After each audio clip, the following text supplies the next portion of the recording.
Hey everybody, welcome to the Spectre of Anti-Blackness. I'm your host. I have co-host Maddie here along with two guests. We have Lavi and we also have Nicole, and they're going to be joining us today for a very special episode. We've been on the podcast for a whole year. So what we're gonna do today is we go over a conversation we had in our mutual server, Africans for Revolutionary Organization, also known as Afro, where we talked about the movie Everything Everywhere All at Once, and then subsequently watched that movie. So we talked about our thoughts about that. It's a little different for us because we do black movies usually on the server, but it's a little treat. We're doing it's a birthday episode, so enjoy. Thank you. Yeah, Yeah, that's that's fair. maybe. We can do that. There's a lot of them, I feel like. There is. Where did the conversation start? Is my question. It started when I brought up Atlanta. Okay. Uh, And it better not have been nothing negative about Atlanta. knowing him, he probably did. God, Jesus, take the wheel, please. You guys want to do like a play-by-play of the convo, or you just want to read it? I need a play-by-play because this is fun. I remember I Okay. said that I was standing Lakeith Stanfield. Right. But no. It started with nope, didn't it? It started with nope. That's how we got to Lakeith Stanfield. I had been like, blah, blah, blah. And then you had mentioned like how many episodes of Atlanta, and I was like, blah, blah, blah. And I remember watching Sorry to Bother You. But then your bestie was like, I liked Sorry to Bother You when it came out. The plot just seemed all over the place. So, first controversial remark. Actually, I'll mention you at the beginning. Okay, yeah, do that. It's almost like they only have those takes because no one else does. It's possible they I are love being contrarian. That is possible. Trying to be quirky. I was supposed to ping you, my bad. Huh? I was supposed to ping. Well, Comrade Chairman Obi. Right. So you were saying how you watched Sorry to Bother You when it first came out, but you were too young to understand how amazing he was in it because it was a little creepy. Oh yeah, and then you said the plot was all over the place. I ignored that one because I was kind of like, all right, but I can't get into that today. yeah. Like that's offensive, but not offensive to the point where I need to stop my life to correct it. I was like, okay, buddy, okay. Because I don't want to feel like I'm just dogging the guy. We Some talk. people need to be dogged. It's fair. That you're not wrong. The village needs to correct the village idiots. This is true. um, we talked about how the best part of Atlanta was all the black people getting good work out of it. So that's where we got into Get Out. And he said that's probably Jordan Peele's second best work behind Nope, which I don't know if I agree with, honestly. That's right. As soon as that night when I saw those comments, I had a dream about the movie Nope. Really? But I've never seen it. I watched the whole movie in my dream. That's what happened to me with Everything Everywhere All at Once before we watched it. Did your dream line up with the actual movie? In terms of craziness, yes. Was I getting chased by an interdimensional villain? Yes. Was I getting everything in terms of like how the universe works and all the other like timelines and whatnot explained to me by just a random Chinese elder person. Yes, that all happened. Interesting. Very cool. Jesus Bless you. Christ, sorry. That just flew out of my face very violently. Are you reading along with us, Nicole? Are you also seeing this? Let me open my phone back up. Oh, the niggas is about to drop my groceries off. Hell yeah, dropping groceries off. Yeah, because I refuse to go to the grocery store because there's people there. Yeah, and it's packed today for no reason because everyone's like, oh, last minute shopping, store's gonna be closed tomorrow. Yeah. And I forgot to grow, because I don't celebrate Christmas actively. Yeah, who does? And I don't even, have a Christmas tree, none of that shit. Right. I got time for it. I went to Starbucks today thinking, Saturday morning. I didn't know they were going to be here. Why were there so many people there? Mm-hmm. And I just stood there, and this girl kept giving me stank face because I was in and out. Bitch, if you just get a chai, you'll be good. And then I came out of Starbucks, and this man is out of his truck screaming at this woman in her car, and I'm trying so hard not to make eye contact with either of them. No, it's not. No, I don't have time. I'm not trying to get yelled at too. That's fair. Yeah, he said Nope is probably Peele's biggest concept, and I was like, okay, you're getting kind of wild, but I don't want to come out outright say you're wrong. So I was like, just tell us a little bit more of what you think, because maybe I'm not seeing things right. And he drops the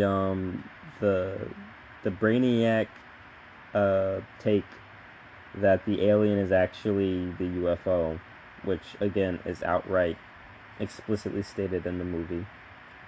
I'm like, okay, so I mean, this just feels like, because my issue with a lot of Jordan Peele movies, which I said in the podcast, is it's either like almost juvenile, like a student film. It gravitates between student film or like way too like intellectual and highbrow, and like I just like completely over my head. And then so I was explaining that a little bit to Spirit. He said he thinks the overall message is you can't tame nature, which again, that's like, are you complex or are you not complex? Because that just feels so basic, it hurts a little bit. And then from there we talked about the general idea of high concept films. He was like, he really likes high concept films, and I was like, I do too. For example, Annihilation, that's one of my favorite movies of all time, and Everything Everywhere All at Once.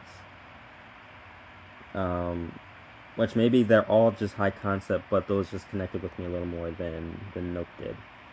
That's where Spirit was like, oh, I want to watch this, and I was like, do, because I will send you a video essay right after, since they love getting sent video essays. And then that's when he started with the takes. Like, you want to destroy everyone because your mom was busy with something for one day?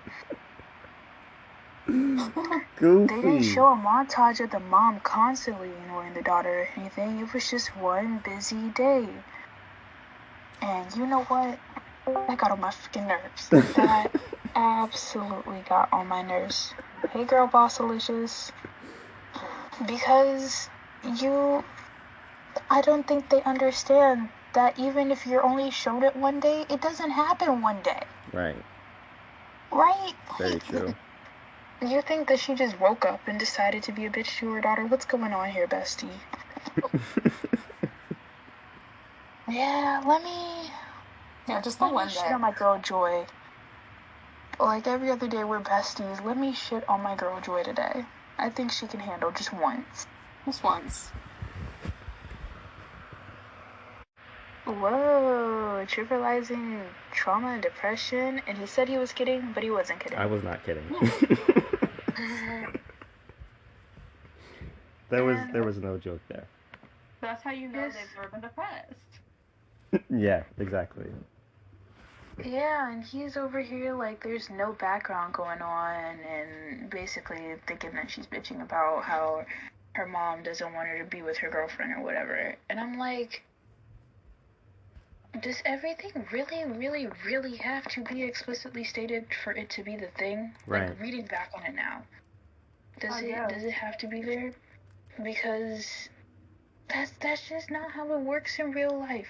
If you go over to like your friend's house and you see that their mom's fussing at them like all types of crazy, like even your parents wouldn't talk to you that way, you go home and you're like, oh, that was probably a one-time thing only because I'm there. Of course not. You're gonna be like, this is a reoccurring event.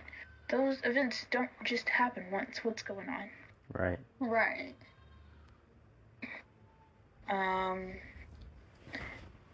So Something about the butt plugs. I Go. tried to bring it because I said I was kidding, but like you said, I wasn't kidding. So I tried to, I was playing it for last, but I was saying you're grossly misunderstanding her character. That's not how it works at all. That's like, and so he goes on to say, I just wish he had a better motive as a villain. He did like the fight scenes, except the butt plug ones, which is where he's. I mean, I feel like that's a fair criticism. Your butt plugs, Kurt. Just that one, though. Your butt plugs. It's fair Fighting with butt plugs. to talk about the oddness of the butt plugs. Yeah. But I will say it feels at least very like on brand for the movie. Oh yeah, very much so. So I go on to explain how her character isn't just like this one-dimensional, goofy villain, and how the whole donut thing is an allegory for depressive existential nihilism. A lot of kids fall into that. And the actual thing she was dealing with like, feeling emotional abandonment from her mom. The relationship between her parents falling apart. And, how tough that is for a kid. He goes on a little more to really focus in on the butt plugs, and he thinks it was done for shock factor, which is the point where I'm like, okay, you cannot like the butt plug fight, but shock factor, I'm not seeing that.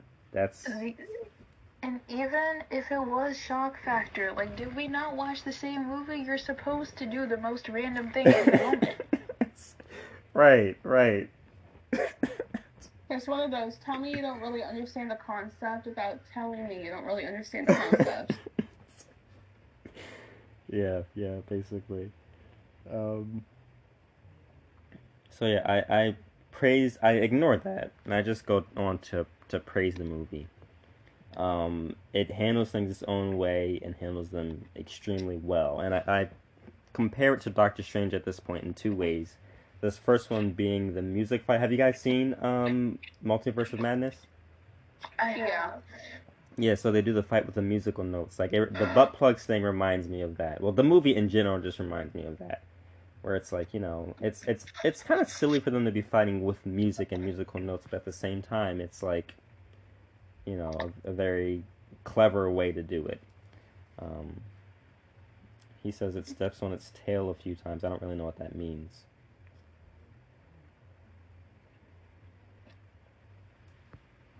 I don't really know what that's supposed to mean.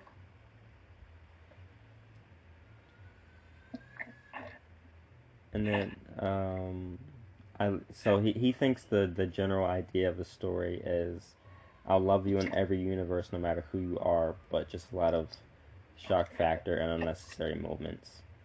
And then he does the cardinal sin and tries to come at Raccoon Coolie. I just. Why do you love Coon so much?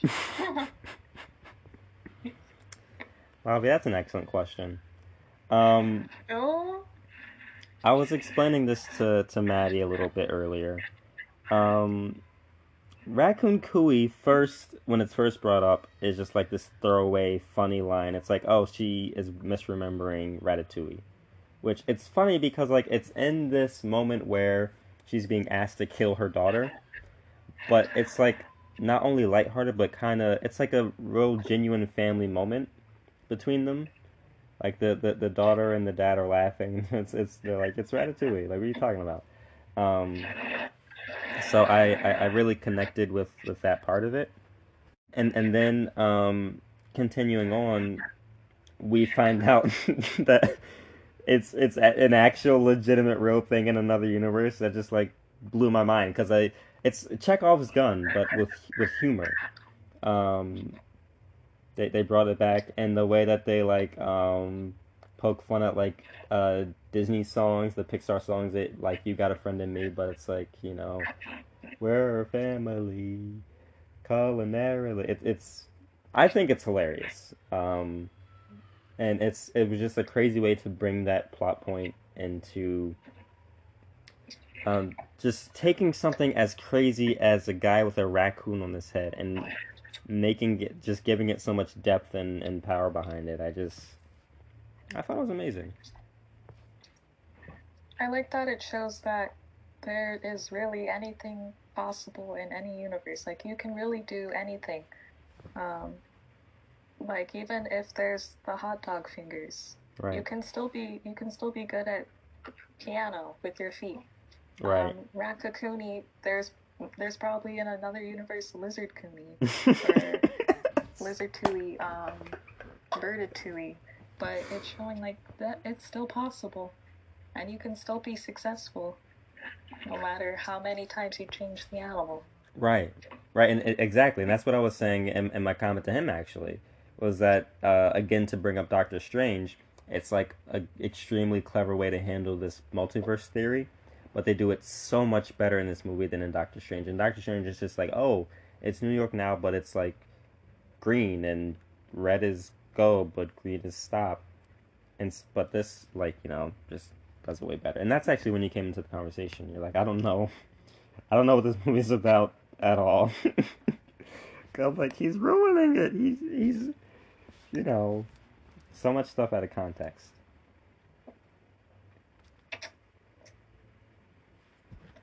Still, what's taking me out? What you said? What's taking you out? Rick and Morty humor. Oh. I've noticed. You said Odomare. It's always the people who think they have like the best take ever that have takes like that. So you're like, I don't think we watched the same movie, but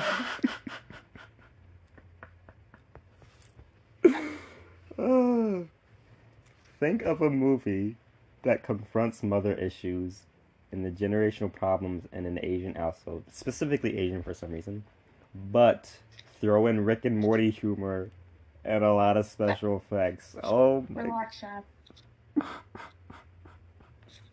I think my throat just got delivered. If everything was like the butt plug, then yes, I could see why you say Rick and Morty, maybe. But it's not. And that's just them trying to break up the movie with humor. Right. Because they could have chose anything as the jumping pad in that scene. Right. That's very true. I like the butt plug. Really? I'm sure you do. Of course you do. Oh, shut up. I thought that was enough shock and funny at the same time for me to be snapped out enough to remember, oh yeah, I'm watching a movie. I'm not living this shit. I'm fine. Yeah. Just remember to plug your Adam and Eve code. Plug being the emphasis word here. Your influencer code at the end of the show. Code Madison on 10 for 10% off your Adam and Eve toy. Yeah. You know what, Maddie? I almost called 911. I got my Thank you, groceries. Nicole, for calling the cops on a black woman. I appreciate it. Well, you know what, Maddie? If you're gonna do bullshit like that, I have no choice. Okay, Are you shaming sex work? Maddie, you're not even a sex worker, I'm not. and I've been a sex worker. I can't shame myself. You could. You could. How do you think the Christians get away with That's this? a kink. I mean, yeah, I probably could, but like, I mean, I really could shame myself because I did fly off the fucking stage. That is shameful in and of itself. That's so the most Nicole, that is so embarrassing. How do you think I feel, Maddie? It happened to me on a Friday night. Yeah, I wouldn't have admitted that. When I tell you I had never wanted anybody to ask me, "Are you okay?" Don't ask me that. You didn't see that. That did not happen. Didn't. 100%. Oh, I forgot to order vanilla wafers. So that's the point where I'm basically like, okay, fuck it. He's ruining the movie too much. We just have to watch it. And then he goes to Right. say it's a 2-hour Mountain Dew Super Bowl commercial that talks about generational trauma. And I was like, no, just please stop talking about it. You're confusing everyone. Let's watch it. All right. So And At cue least they shut the fuck up. the 2-hour experience of a lifetime. It was great. yeah, it was, wasn't it? It was a really good movie. I'm still very, like, not necessarily perplexed by their take, more like, what? Mm-hmm. It's okay because I know he's mentally ill, which is why I'm gonna open up a hospital for mentally ill Africans. So he'll be the third patient. Wait, who's the first two? Me I'm and Maddie. first, Nicole is second. All right, that's good to know. Okay, so you guys ready to do a cast then? Can I ask some cast questions? Sure. Nice. Okay, so what did we think about Everything Everywhere All at Once? Beautiful, show-stopping, amazing, spectacular, extravagant, Mm. opulence. Mm. Yes. She is the moment. Literally. The only moment. Who is she in question? All of them. All at once.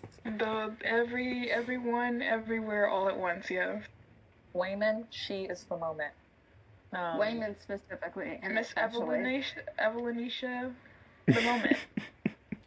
Am I always going to be Team Evelyn? Probably. Michelle. Mama Mancio, Jody. the moment. Okay, so questions. I have some questions I like to pose. So I feel like the movie took this interesting. Okay, well, first, actually, before I ask my questions, can we go one by one and kind of what were some of your favorite parts of the movie? To be mushy or not to be mushy? That is actually the question. I say mush away. I think probably my very favorite part, aside from like the realization to Evelyn that her daughter like really needed her health, was like when she's like, "I'm gonna hug you," and just hugged her. And you could tell everyone was a little bit uncomfortable, but she needed it. Yeah,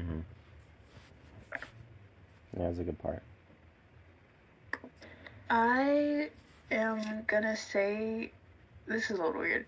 I would say the full descent into madness, like in the first act, that Evelyn makes, where Joy realizes that now there's someone that can share this experience with her. I think that Demon that was era really Evelyn. great. Yeah, I thought it was really cool. Because there are not too many occasions where people who are that deep in the shit have someone close to them that they can relate to being that deep in the shit. True. And that's like a great setup for the rest of the movie.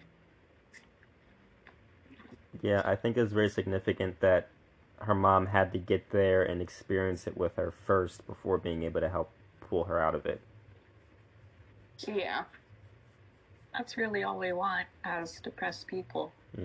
Not trying to fix me, not trying to offer advice. I just want you to understand where I'm coming from and be there. Right. Put yourself in my shoes. Think about it from somebody else's perspective. And not necessarily try to fix or try to help, just be there. Right. Lavi, did you have a favorite part? You already know the googly eye on Rock. Oh. Um, just that part. Just be a rock and not. I think that's also near the line where Joy is saying, "This is only. Um, life is where we just have a few specks of moments that make sense," and it kind of helped cure my fear of like outer space and death, which Soul Pixar did not do. And I feel maybe with Soul, maybe I was just too depressed to understand because I kept focusing on the great beyond in that movie and not really how you choose what's your spark. But this one, it's like you don't have to understand. You just live, just be, just do what you are meant to do. Right. Not try to understand everything, just be. Right. Almost like it's just not meant to be understood in the first place. Exactly. So why waste your life trying to figure out something that you're never going to figure out? Before we get majorly into it, I do want to pose one question. So even though this is a very special podcast episode, a year in, this would be the first time we make an episode about a movie that is not black. There are, I'm going to say, no black characters in the movie. Do you think this detracts away from the movie any? I mean, and of course it doesn't, because it's not like we only watch black movies, but do you think watching it, like, is it hard for you to connect to the characters, Evelyn and as the main character and such, as black people? Go ahead. Go ahead. No, you go ahead. I was gonna say, I don't really think so. I mean, it would be nice to see, like, yourself in a character, but I think because they are a minority, and I know their culture is very similar, especially with the way that both of our minorities have severe generational trauma from a lot of things, whether that be from, post-traumatic slave syndrome or being held to unnecessarily high standards to be one of the first people in your family to, like, move on from certain things. So I think if it would have been a fully white cast, it would have been a little bit different. Mostly because I think, especially because they are a predominantly Asian cast. Right. And I know generational trauma runs very deep in Asian communities, and I know they don't necessarily show each other love the way they need to be shown, as Evelyn, like, she came to a realization during the movie.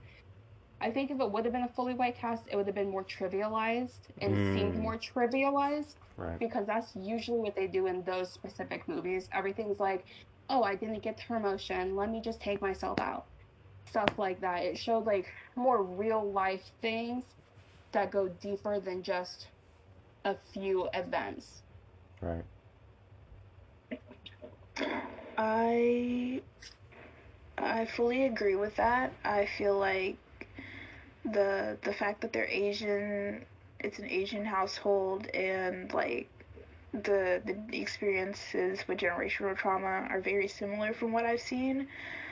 Like, it definitely didn't take away from the meaning of the movie, and I would say the lines or the plot points about Evelyn having to immigrate with her husband that she was told not to be with, that definitely added to the story in a good way, because it gives a little bit more color on Evelyn's sense of practicality and why she feels the way that she does, Right. about how serious everything needs to be taken. I do not think that it harmed the movie in any facet. I still related to it.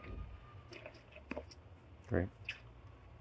Yeah, like Nicole said, if it was around white people, it would be trivialized. It would be like Why I'm so upset. I didn't get what I want. Boo hoo. But like in Black households, Asian households, Latin households, we get put unrealistic expectations on our children to do more and be better. So the experience is the same. It didn't detract at all. Still enjoyable. Awesome. That actually reminds me of Turning Red. I don't know if you guys saw that, but very similar movie to this. I need to watch that movie. It's very good. It's another like Asian generational, specifically mother daughter kind of movie. Yeah, I'm gonna have to put that on my watch list. Um, okay, so what didn't you guys like about the movie? That made me cry. Yeah, right?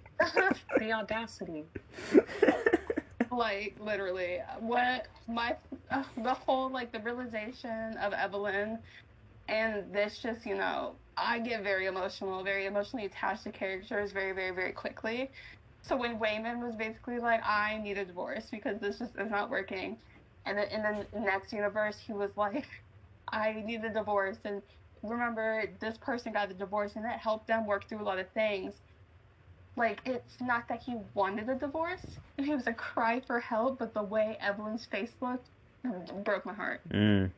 And see, I am like never the type of person to get emotional with the media that I watch. I've maybe, out of all the movies that I've seen in my life, all the TV shows, I've cried at maybe like 2 or 3 things. That movie had me ugly crying after it was over, and that 100% unnecessary. Should not have happened. Yes. Oh my god. Yeah, like snot coming out the nose. Like, what's going on? When Joy was like, just leave me alone at the end, like I and Evelyn said okay. I'm like, because I've done that. I'm sure we've all done that. Depression makes you test people, and you don't you may unconsciously or consciously be aware of it, but you don't really say what you mean. And if people like, if Evelyn were to leave, just like, okay, I'll leave you alone. It just proves to Joy, like, yeah, she doesn't really care about me. She just left me. She abandoned me. But no, she realizes later, no, we have these faults, but I'm still gonna love you for it, and we're gonna work it out together. And the hug, like, that's all. I put myself in Joy's shoes. Like, that's all I wanted. Just be there for me. Tell me, I need you now more than ever. And I just want you to understand. But yeah, they're not seeing heaven for making me cry like that. That was Right. I said, yeah, not a bet. Put it in a petition with God right now. You ain't even gonna see the pearly gates. There's ain't no way. I'm gonna make a class action lawsuit, but in heaven, and say like, who all cried during this movie, and we're gonna hold a big grievance in front of God Himself. It's good to cry though, you And know. all of us cry. Was there anything you didn't like, Obi? Excellent question, co-host Maddie. I didn't like. Nothing. I thought it was a great movie through and through. It handles a lot of really important topics very well. I thought it was an interesting kind of throwaway line when Evelyn's like, I'm calling. I think she calls the girlfriend a he, but she's like, oh, in our language, it's all the same. She, he. I get mixed up with that stuff all the time. But regardless, it's still important in her daughter's eyes to like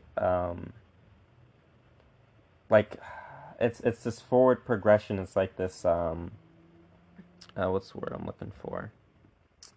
Progressiveness that isn't always seen the same way in every culture, and even if she's not like purposefully trying to be disrespectful or trying to de-emphasize or belittle her experience, it is still like this different gap that she has to, this different hurdle she has to cross. And that's all just in like one little throwaway line that I got that out of. You know, it's like this movie's just chock full of so many different minor, subtle, uh, important topics, plethora of them, and I think it handles all of them very, very well, even the ones that it doesn't touch on heavily. Bless That you. is very true. Thank you. Yes. I didn't even think of it like that. I was just. That's a good way to think of it, though. It is a good way. I was just chalking it up to English being a second language, because in Chinese, ta it does mean all of those. Mm-hmm. You can use it for anything. But yeah, that's true. Not being progressive like that. So, no, I'm glad you pointed that out. And I think they also did a really, really good job at showing how microaggressions, like how micro they really truly are, but how you still know that they're being very racist about what they're trying to say. Like when they were at the IRS, I told you that's why you bring your daughter to translate for you. Like they're too stupid to figure it out themselves. Right. Yeah, I'm speaking slowly. Oh, yeah, the loud and slow.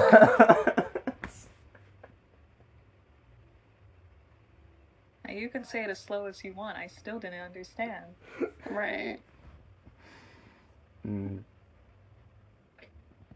Yeah, I definitely do think because it was an Asian cast, and I know that they do have a very, very similar experience as the Black community does, especially with government officials and how they're looked at and how they're treated almost to the point where they're like infantilized. Oh yeah, for because sure. they don't speak English. It showed a lot of those very subtle things that they have to deal with on a daily basis, but it also showed how hard it is to navigate those things while still trying to hold everything else together. Okay, so and it's funny because my nieces and nephews, at least my niece especially, they're still learning English as they're growing up, but they say he for everyone. That's the only that's the only one that they know right now. So even when they talk, they know the difference between a boy and a girl, but they just say he for everyone, which I think is funny. But question: did you guys watch that video essay that I sent? No. I think I added it to my queue, but I don't remember if I watched it or not. I don't think I did. Okay, follow-up question then, because that was like a diverging path there. Who is your favorite character and why?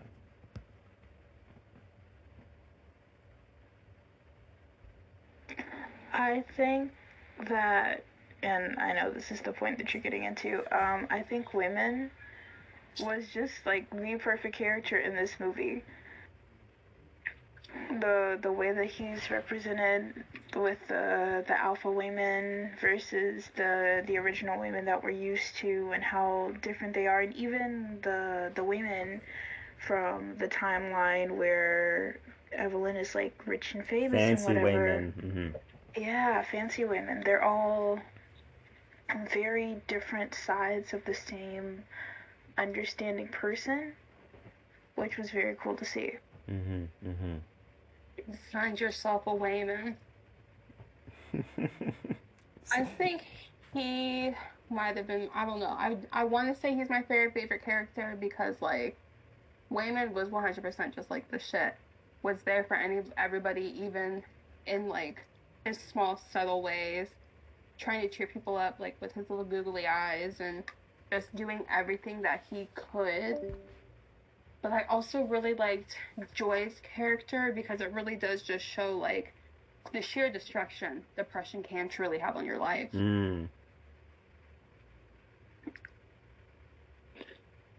Yeah, Joy was really relatable. I liked her a lot, and her being the villain Jobutaki. And she had a bitchin' fashion taste. Like, he did. Not a single fit was undelivered. laid the house down every single She time. came to serve. Might be depressed, but she looked good. Yeah, it reminds me that there's this one line she says, "Give me back my joy. I want my joy back," or something like that. And I felt like that wasn't like she is talking about her daughter, but it felt like there were layers to that sentence there. I don't know. I felt like that name was intentional, yeah. But I feel like that was created specifically for the purpose of not necessarily just that line, but like you name your daughter Joy. It's supposed to be happy, and yet she's a massive destructive entity across several universes, sucking people in with her depression. Like that was definitely the juxtaposition that they did on purpose. Yeah, I think that's it is a very good juxtaposition. I also think it goes a lot into like how when you have a child, you have this vision for how your child's life is supposed to go, and you plan it out, and you give them this name that you think is going to suit them and what they're going to grow into, but you're not also conceptualizing the fact that they are their own person, and you can want whatever you want for them, Right. but that might not be their reality. Yeah, I feel you on that. So my one question that I want to ask, as we are all familiar with tradition and spirituality, um, what are our thoughts around? I feel like there were spiritual layers to this movie that are a little hard to conceptualize for me. I've been kind of working on it for a little while, but I feel like they use the multiverse in this way to like talk about metaphysical aspects like spirituality within the main story. Because if in my half developed thought, this story could really be taking place just on the one universe, but like all these different things that are happening are kind of happening like on the spiritual plane. Do you guys have any thoughts around anything like that? I thought that the way that they painted each version of Evelyn, well, and every other character, each version of Evelyn to be a result of the different choices that she's made in life, that was very familiar because even like us being here, the one of the main tenets of this server is like you have choice in basically every aspect of your life, even down to being born. And like she chose to be that worst version of Evelyn that she was. That was all a culmination of all of her awful decisions. Yeah, and I think it also shows like aside from it being the multiverse, it really just shows you like all of your choices. It can take you literally wherever you want to go. You just have to have the conviction to believe in yourself enough to actually go for those things. Like with Evelyn being the worst version of herself in that universe, it's almost like when her parents didn't want her to leave and when they basically just cut her off, that was what ended her will to want to do more.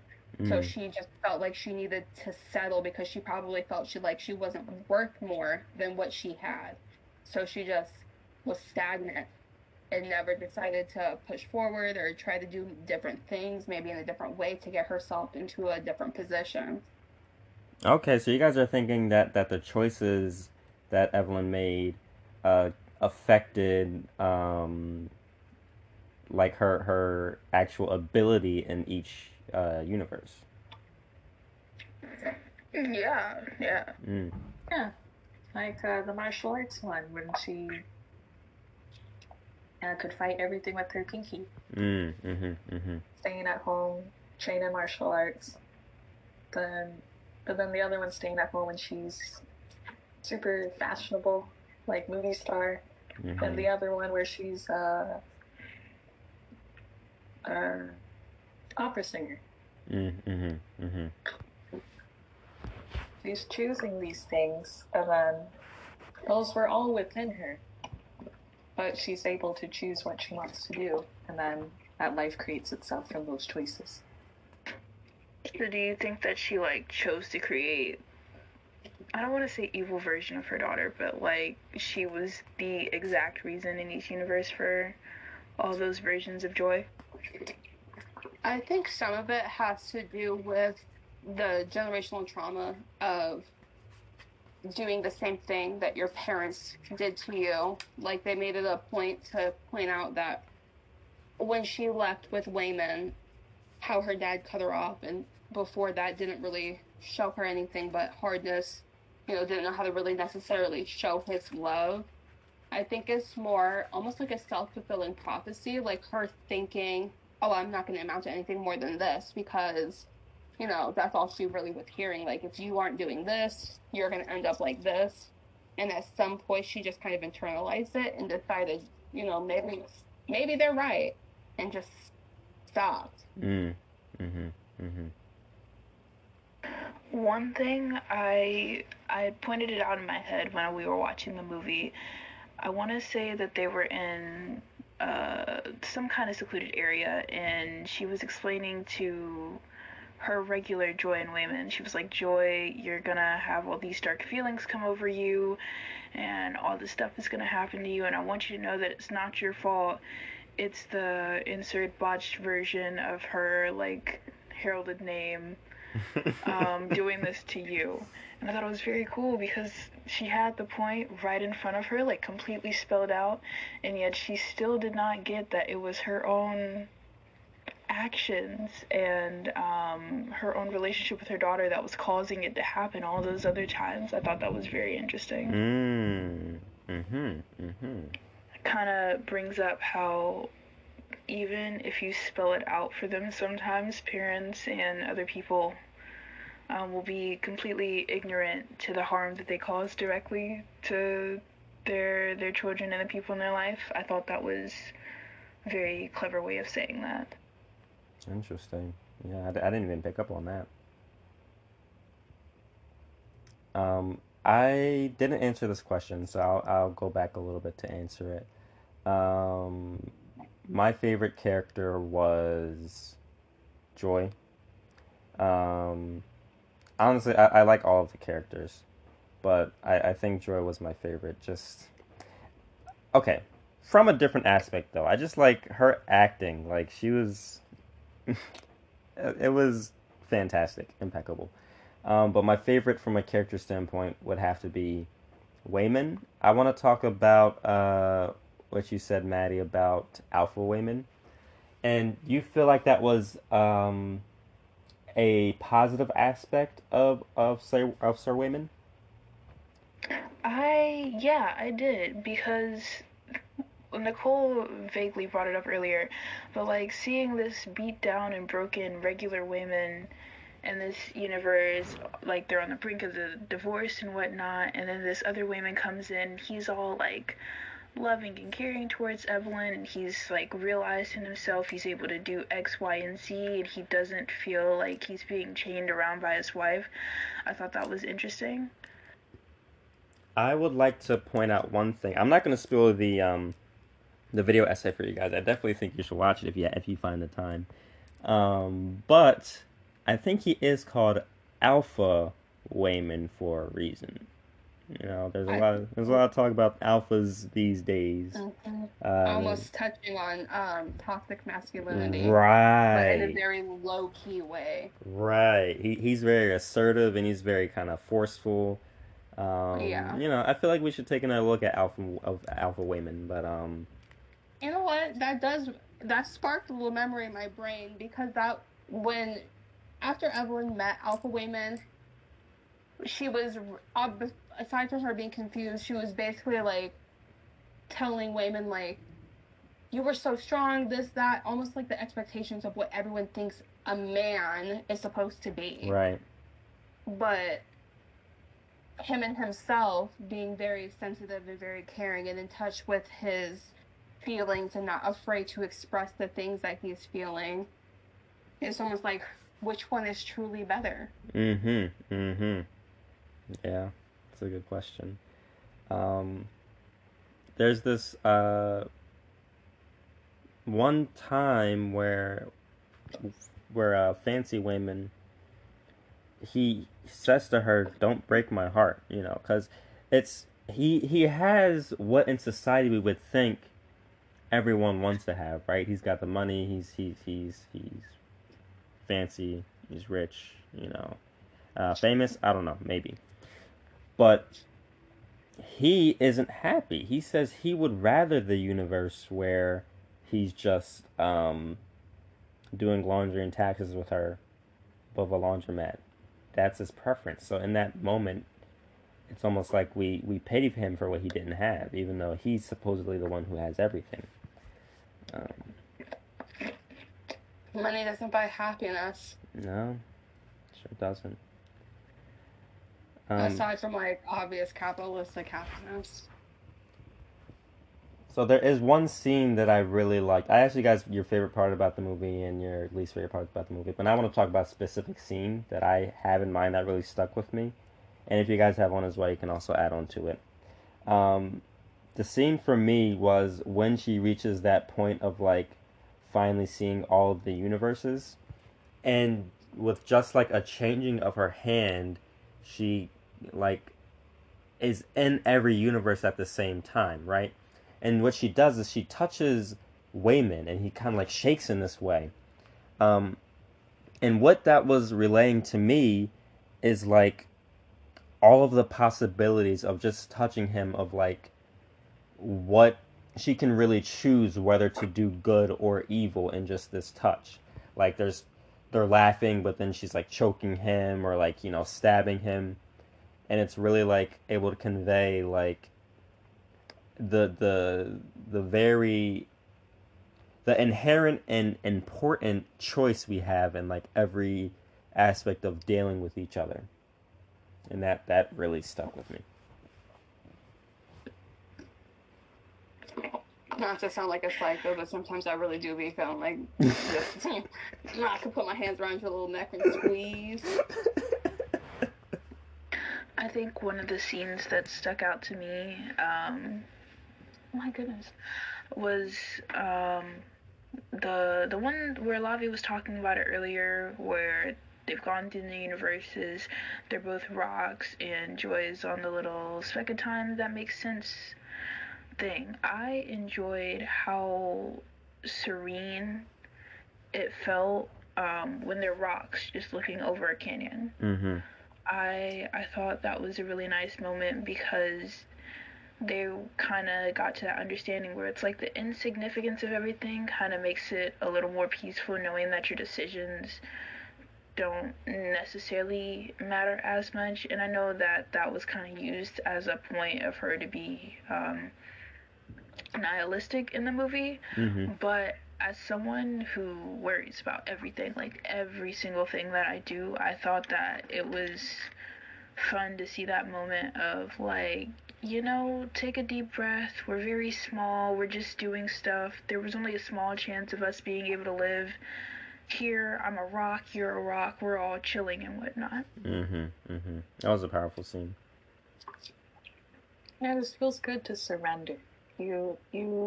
You're like, oh no, I'm a rock, and life wasn't able to happen on this planet. But what can you do? You're just a rock, so just accept it. Well, not accept, but that's fun. You can't almost. Yeah, you can't make things happen that are not supposed to happen. Until she puts googly eyes on that rock. Mm-hmm. Pushes her off the cliff. What's even better about that rock scene is that when they come back to it later, and she's like, "Oh my God, you're not supposed to be able to move here."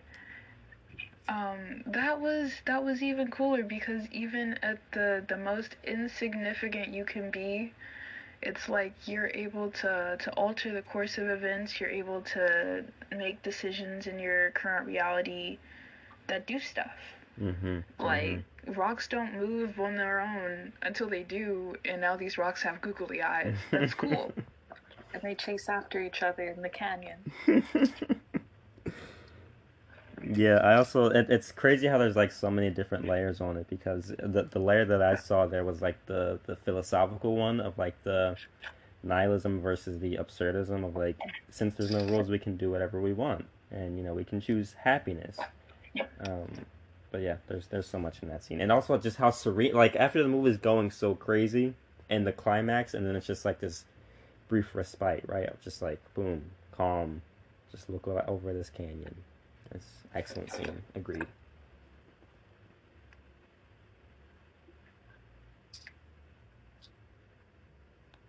And it's almost like saying, like, almost in a way, because they said, we're just rocks. Hey, you're not supposed to move. What are you doing? It's almost like saying, like, this is what society says you're not supposed to do. You're supposed to fit in this box. But you have the power to break out of that and do your thing that you are supposed to do. Just because somebody says you can't do something doesn't mean that you can't if you believe in yourself enough. Right. Damn, that sounds cliche. Believe in yourself. I think that maybe they should be making more cliche movies. After seeing that, I am team corny shit all the way. Like, that was a lot of liberation for me. I know y'all really enjoyed it, and I've said before, they do not make a lot of what feels like appealing feel-good movies as much. And they, like, yeah, believe in yourself, you can do anything, whatever. Cool, great, I need to see more of that. Right. Definitely, this is crazy. I do think a lot of people, especially those who suffer with mental health, would really relate to the movie because it tackles mental health issues in a literal, like, in-your-face type of way, like with the bagel. It might not seem in your face, especially with people who have never suffered with anything that has to do with mental health, but it tackled it in a way that makes it, like, less stigmatized. Have knowledge of the trenches in order to really grasp how amazing and profound the movie was, or is it something that you can understand all right without actually having to be there? That is kind of tricky because I don't want to say, like, if you've never dealt with this, you're not truly going to be able to understand, but, like, at the end of the day, that really is a very big thing. Not everybody's going to understand it because not everybody's had to deal with these traumas or have to overcome things like that. I do think people who have never been through it could probably understand it, but I think it's going to resonate the most with people who have been through it and been in the trenches. Because it's not something, it's one of those things that, like, it's almost like an aha moment. Like, you're watching it, you're like, oh, I've been there. And then you start crying. Or if you've known someone who's been through that, or it seems like you just have basic empathy, you should be able to enjoy it. But like we saw in Unrest there, probably not. Sometimes I guess it can go over your head. Mm-hmm. That's a good point. Yeah, and it's almost kind of like, almost a metaphor for people in the world who are just like, oh, you have depression? Let's just go outside, go touch some grass. How about you actually go hiking and work out? Because then you're not going to be depressed anymore. Just get over it. I had a therapist in college just say, have you tried being happy? Like, why do you think I'm here? Like, you think I haven't tried that before? Right. You want to waste $60 copay just to say try to be happy? Right. Like, my bad. Let me go run 14 miles and hope to God that my brain can produce enough serotonin to make me happy. Yeah, like a little hamster on the wheel. Let me just run out the depression. I did not realize until you sent this, Lavi, that the googly eye is an inverse of the bagel. The white on black instead of the black on white. That's so crazy. Mm-hmm. The bagel, you have everything possible in the universe. Jobu Tabaki, can look at any situation and overcome it instantly because she has access to the bagel, but she's not focusing on everything. She's focusing on the negative, the inside of the bagel. But the googly eye has everything, the bagel itself in the center, and then the nothingness on the outside. Just focus, and it's like you have infinite possibilities. Everything matters versus infinite possibilities. Oh, nothing matters. So, opposites of each other. And visual opposites. Wayman is putting googly eyes everywhere. Even on the, in the very beginning with the umbrella, he's like, focus on the center. And he says that, focus on the center, like the googly eye, focus on the center. Yeah, I feel like this movie would really reward a second watch to kind of pick up on things you missed the first time. Like when they first showed the guy in the restaurant, you can see the raccoon tail hanging out, but if you're not looking for it, you miss it, which I think is pretty funny. You and Rakakuni. Look, he's my best friend. Culinarily, we're we're homies. We love Rakuni. How can we not love Rakakuni? Okay, this was good. Do you guys have anything else you want to say about the movie before we wind down?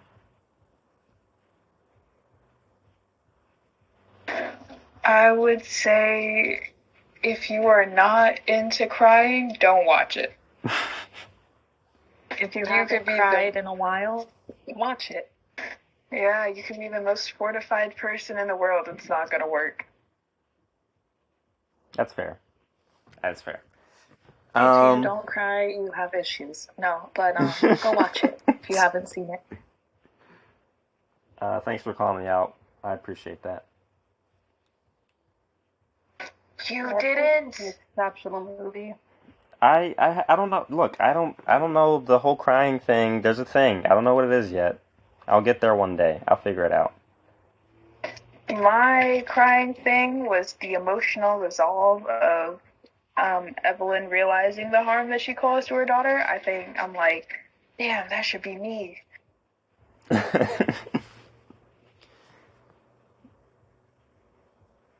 I got closure through a movie. I think projection has won today, and I'm just gonna let it ride. I don't need therapy anymore. I am no longer mentally ill. Yeah. I am healed. That's probably exactly the message they want you to get from this movie. All right. Plugs time. You guys have any plugs you want to plug? And not the butt kind. Well. Oh, I can't link my Adam and Eve code? No Adam and Eve code, please. I don't even have one. Join House of Hoodoo. Discord.gg/hoodoo. That's a good plug.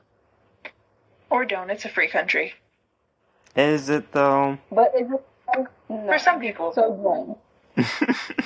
If you're black and you're wanting to get into ATIs or just be around other black people, do it. Yeah, you don't have to practice anything. You can just hang out, keep us active, That's all fun. We play games and watch movies. We have snacks, so join. Maddie, you got a plug? That was the plug. Oh, that's okay. Group plug. Group plug. Group butt plug. I mean, if you're listening to this, you probably are already in Afro, but if not, join Afro. You're making it seem like all of my listeners are in Afro, and for the most part, you are correct. But also, if this ever expands, people aren't going to know what Afro is. You are so right. So join Afro, join Afro's offshoot, Afro Gaming. They play game, we play game. We played game last night. Game. And it's black people who game. You don't have to worry about racism in the chat. No one's going to call you the N-word derogatorily. Yeah, derogatorily. And if it is Racistly. people saying the N-word, it's from black people. Yeah. I can't guarantee you won't feel victimized by it still, but that's fine. So I end every podcast with with like a little a prayer or like a blessing, a thought for people that you may not often think about. Like I pray that if you drop your phone, the screen doesn't crack. Do you guys have anything you want to add? I pray you never stub your toes, especially when you're cold. That's a good one. I pray that when you hang your towel up on the door or the rod or the ring or whatever, it does not fall on the floor. That's a good one. I pray you find parking wherever you go, because it's crazy out here, especially in these holidays. That is so true. You have to be offense and defense while you're driving. So, I hope driving is easy for you. That's beautiful. My final prayer is that you like and subscribe and leave a 5-star review wherever you listen to podcasts. That's a good one, too. All right, great. I pray your food is always seasoned. You are always on beat. I don't know if you can pray that one into somebody. I'll just You can contact that one line of Oshun, who deals with drumming. Boom. Okay, listeners, we're gonna go watch a movie that we won't talk about in a future episode. So don't even expect that to happen. Okay, bye. So everybody, we're waving bye. Goodbye. Peace out. Bye. Goodbye. Bye.